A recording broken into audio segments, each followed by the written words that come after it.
গুগলি বা গেরি যেইটাই বলুন না কেন, এই রেসিপিটা একবার যদি গরম ভাতের সাথে খাওয়া হয়, আমি বলছি আর কোনো কিছুর দরকার নেই। চলুন তো দেখে নেওয়া যাক রেসিপিটা কিভাবে করি। নমস্কার বন্ধুরা, শুভ দুপুর। আমি সুধা, আপনারা দেখছেন সুধার রান্নাঘর। তো আবারও নতুন একটা রেসিপি নিয়ে হাজির হয়ে গেলাম। তো দেখতেই পেয়েছেন আগে কি রেসিপি এনেছি। তো আজকে এই রেসিপিটা করব। এই বৃষ্টির ওয়েদারে এই সমস্ত রেসিপি কিন্তু খুবই ভালো লাগে গরম গরম ভাতের সাথে। আর মাছ মাংস কিন্তু দরকার পড়ে না, তাই না? তো চলুন আজকে এই রেসিপিটা করি। আজকে গেরি রেসিপি করছি, কেমন লাগে অবশ্যই কমেন্টে জানাবেন। আমার চ্যানেলে যদি নতুন হয়ে থাকেন চ্যানেলগুলো সাবস্ক্রাইবার করবেন।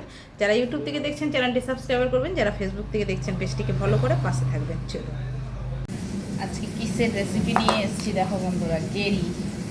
কে কে তোমরা খাও অবশ্যই কমেন্টে জানাবে। আর আমি গেরিটা কীভাবে ছাড়াচ্ছি সেটাও দেখিয়ে দিচ্ছি। এই দেখো গেরি ছাড়ানোর পদ্ধতি। এই যে গেরির এইটা নেব, আর এই যে এটা ফেলে দেব। এরকম করে করে গেরিগুলো আমি ছাড়িয়ে নেব, জলের মধ্যে দিয়ে দেবো।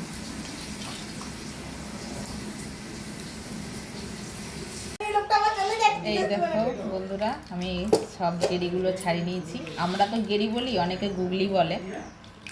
তো দেখো কতগুলো নাড়ি ভুড়ি বেরিয়েছে। তো আজকে এই রেসিপিটা করব। এটা খেতে খুব ভালো লাগে, আর তার থেকেও বেশি ভালো এটা ভিটামিন, প্রচুর ভিটামিন। পরিষ্কার করে ধুয়ে নিই। এগুলো খেতে খুব ভালো লাগে, আমার তো খুব ভালো লাগে। আমাদের ঘরে মোটামুটি সবাই খুব ভালোবাসে। আর এইটা হয়ে গেলে মাংস দরকার নেই। কড়া বসিয়ে দিয়েছি, তেল দিয়ে দিচ্ছি কড়াতে। তেল গরম হয়ে গেছে, গেরিগুলো ভেজে নেব।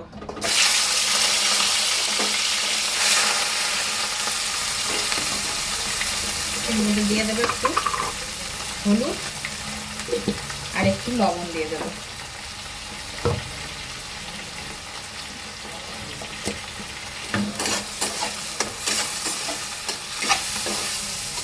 গেরিগুলো আমার ভাজা হয়ে গেছে। এবার আমি খাতায় করে তুলে দিচ্ছি। এর মধ্যে আরো একটু তেল দিয়ে দিয়েছি, গরম হয়ে গেছে। দিয়ে দিচ্ছি দুটো বড় সাইজের পেঁয়াজ আর টমেটো। এর মধ্যে দিয়ে দেবো কেটে রাখা আলু। এগুলো ভাজবো ভালো করে। যতক্ষণ পেঁয়াজটা ভাজা না হবে, টমেটো পেঁয়াজটা আর আলুটা একটু লাল লাল না হবে, ততক্ষণ ভেজে নেবে। বেশ ভালো করে আমি এটা ভেজে নিয়েছি পেঁয়াজ আর টমেটো দিয়ে। এবার দিয়ে দেব আদা, রসুন আর কাঁচা লঙ্কা করে বেটে নিয়েছি। বাটাটা দিয়ে দেবো। এটা দিয়েও খানিকক্ষণ আমি ভেজে নেব। দিয়ে দিচ্ছি এর মধ্যে হলুদ গুঁড়ো। কাঁচা লঙ্কা যেহেতু দিয়েছি, একটু গুঁড়ো লঙ্কা দিয়ে দিচ্ছি অল্প করে। দিয়ে দিচ্ছি স্বাদ অনুযায়ী লবণ, জিরা গুঁড়ো, ধনে গুঁড়ো। ভালো করে এটা কষানোর জন্য একটু জল লাগবে। মশলার বাটি ধোয়া জলটা দিয়ে দেবো।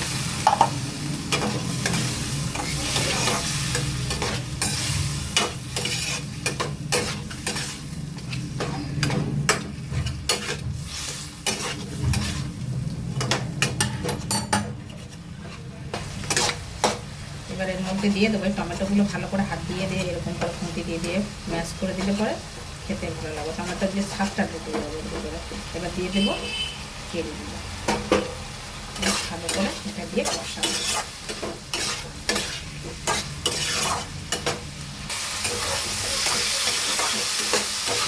এটা ভালো করে আমি কষিয়ে নিয়েছি, নিচে লেগে যাচ্ছে। এবার জল দিয়ে দেবো। আলুগুলো সিদ্ধ হওয়ার মতো জল দেবো।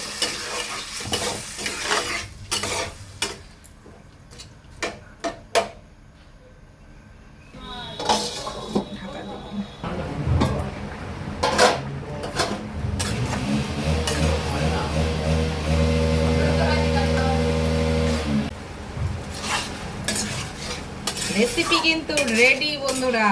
এতে আর কিচ্ছু দেওয়ার নেই। গরম গরম এক থালা ভাত নিয়ে বসে যাও। তো চলো রেসিপিটা লাস্টে দেখাচ্ছি। রেসিপিটা তো দেখলেন, লুকটা দেখুন বন্ধুরা কতটা সুন্দর হয়েছে। তো কেমন লাগলো রেসিপিটা অবশ্যই কিন্তু কমেন্ট করে জানাবেন। আর যারা এর প্রেমিক তারা কিন্তু অবশ্যই প্রেমে পড়ে যাবেন।